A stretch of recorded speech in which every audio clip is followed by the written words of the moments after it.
papasimento. And in fact, noong una, ako ang tinuturing din na nagpagawa ng nagpasimento sa pinakamaraming kalye. Pero siyempre, yung munisipyo, maraming pera, medyo naabutan na tayo. Ito mga halimbawa, Sukat Road, naalala nyo, pinawiden natin yan. Noong una, 1992, makikita lang yan. Tumulong tayo. At sinunod pa natin. Noong mga 2007, medyo binawasan natin yung sidewalk.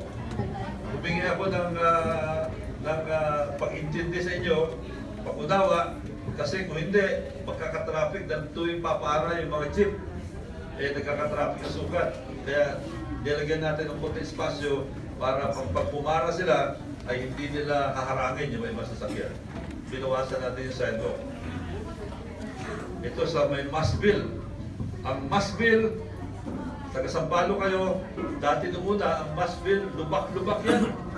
Within the first term ni Roy Logoles, noong 1992 to 1995, pinasemento ang lahat ng kalye.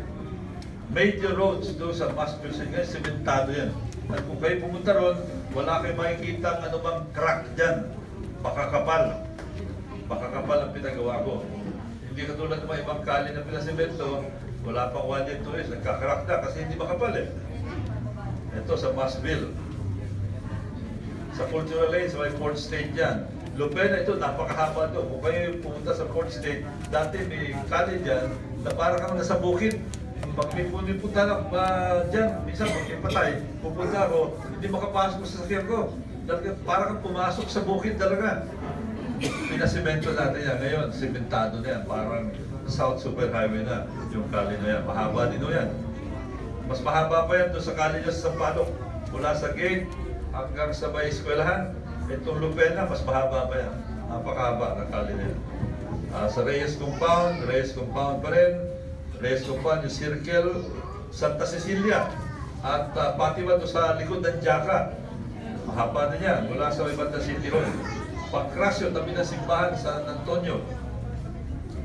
Yung market sa San Antonio, kung kayo namamalengke doon, yung kalye road, paikot-ikot doon sa San Antonio Market, sementado na lahat yan. Project ni Roy Logoles. Fatima Street, ito yung sa Fame Street, ito yung papunta ng Port State Elementary School. Sikom, ayan sa Sikom, dito kayo pupunta. Sa loob ng Sikom, papasok kayo ng ilang-ilang, papasok kayo ng Sampaguita. Ito sa Armstrong Street naman, Bill Armstrong, sa Munok. Ito yung Munok Perville Access Road. Kung kayo pamilyar na una, dati lubak-lubak din yan. Pinagawa rin natin yan. At ito yung sa Service Road naman, nagagamit niya mula sa Merville hanggang dito sa may lampas ng Bilongo. At ito sa Valley Drive, ito naman Service Road sa kabila. Sa may banda sa Martin de Porres. Malugay, hindi kilala kayo doon, pinasimento rin natin yan. Malugay, at yung Sitio de Asis, isang mahabang kalye rin, pinasimento rin natin yan. Main gate ng Merville, pinalapat natin, proyekto rin ng inyong lingkod. At yung Front Street sa may barangay Don Bosco, kung kayo magagaling sa Sukat, papasok kayo sa San Antonio Road, paikot-ikot yan, papuntang Doña Soledad sa Better Living, dadaan kayo sa Front Street. Dati rin, lubak-lubak yan. Ngayon, makinis na makinis. Project din ng inyong lingkod. Ito yung sa Doña Soledad, no? Doña Soledad, dati 2 lanes lang yan. First term ko, napagawa natin yung 2 outer lanes. Kaya ngayon, naging 4 lanes na yung Doña Soledad. Alam niyo, mahabang kalye rin yan. Hanggang ngayon, yan pa rin ang ginagamit sa Doña Soledad. Ito sa Better Living ito. Levittown, Well Street. At itong Sukat, binagit mo rin, widening. Ito naman ang Skyway. Ito, maraming kinakaalam o nakalimutan na ang kasaysayan ng Skyway Project. Alam nyo, October 1992, nahalala ko 1992, no? Wala pang ilang buwan, nag-file ako ng isang panukalang batas para pagawa ng second level, yung tinatawag na Elevated South Superhighway. Pangalawang level. Nung pinayang ko to, maraming medyo, sabi, ano yan, paano magagawa yan? Paano ipapatong yung pangalawang palapag? Hindi titigil ang traffic sa South Superhighway. Wala na, dali, paano gagawin? Napakahirap gawin yan. Pero nagpagawa ko ng plano, ng design, at pinaliwanag ko sa TV, sa radyo, sa dyaryo, nakipagdebate ko kay Senator Tolentino dahil nung una ayaw ni Senator Tolentino ito. Dahil sabi niya, ako, yung pondo para sa Mindanao, ililipat na naman yan.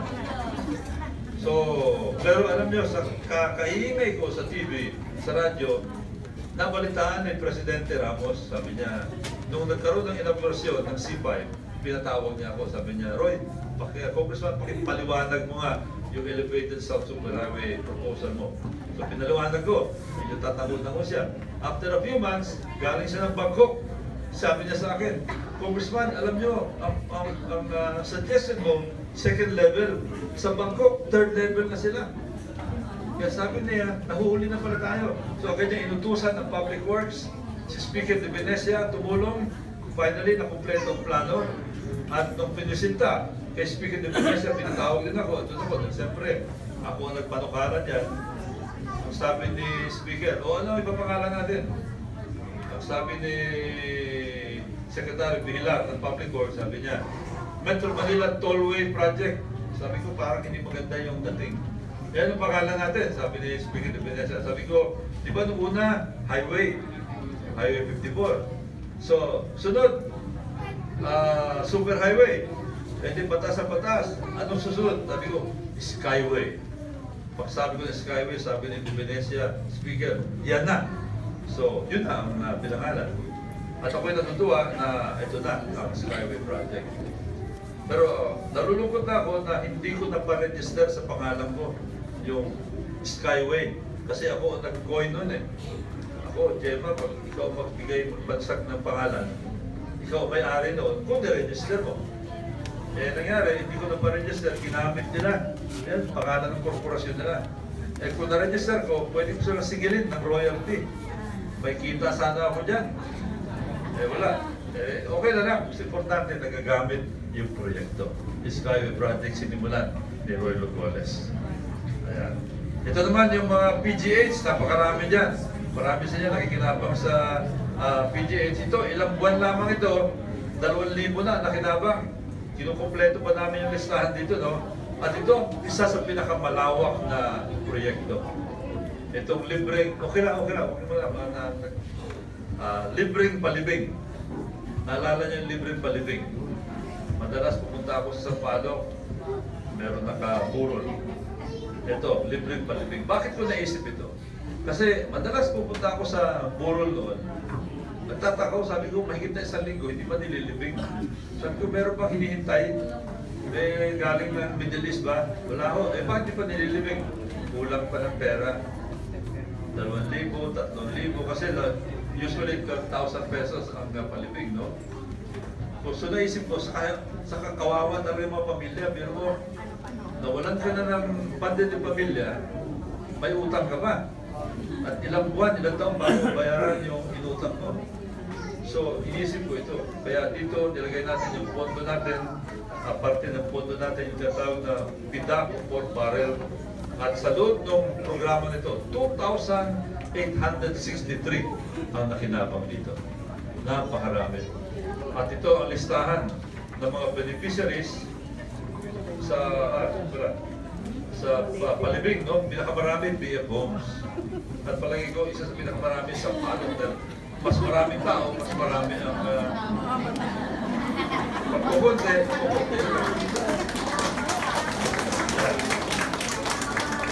Lalaki ng Sampaloc, halos araw-araw, mayroon nakaburol dun sa, alam niyo naman yan, di ba? Alam ko kasi pupunta ako ron. Sunod yan, San Antonio, Puno, 2,863. At ngayon, alam nyo, ang Pilipinas, dalawang malaking issue, dalawang malaking hamon ang haharapin sa mga darating na mga buwan, darating na mga taon, darating na mga dekada. Ang una, yung problema natin sa West Philippine Sea. Yung dagat natin, kinakamkam ng China. Kayo ba, kung ang lupa ninyo, meron kayo 80 square meters, kinuha 10 square meters, anong gagawin ninyo? Away, di ba? Makapagpatayan pa. Tama? Ganun din dapat tayo. Kaya dapat pagmalasakit tayo dito. Kaya ang inyong lingkod, talagang dito na ikipaglaban. Nung congressman pa ako, at kahit na ngayon, na hindi na ako congressman, ako ang nagtatag ng Movement and Alliance to resist China's aggression o marcha. Madalas kami mag-rally, madalas kami magpulong sa harap ng Chinese consulate.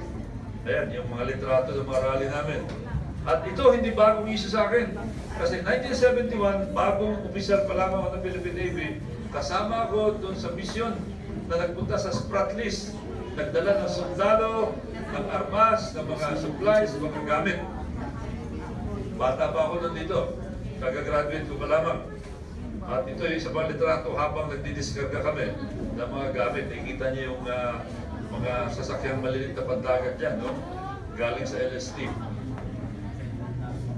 At ito yung litrato ng mga rally namin sa harap ng Chinese consulate. Kaya kilala ako dyan sa pagrarally na yan. At alam niyo, natutuwa ako na kahit wala ako sa pwesto, pero hindi ako congressman, ako posisyon, pero regular na ako'y inimbita ng National Defense College of the Philippines para magbigay ng lecture sa kanila kung ano ang pananaw ko tungkol sa South China Sea, tungkol sa West Philippine Sea. Nakikinig sa akin mga general, mga colonel, mga matataas na ranggo na nagtitraining sa NDCP.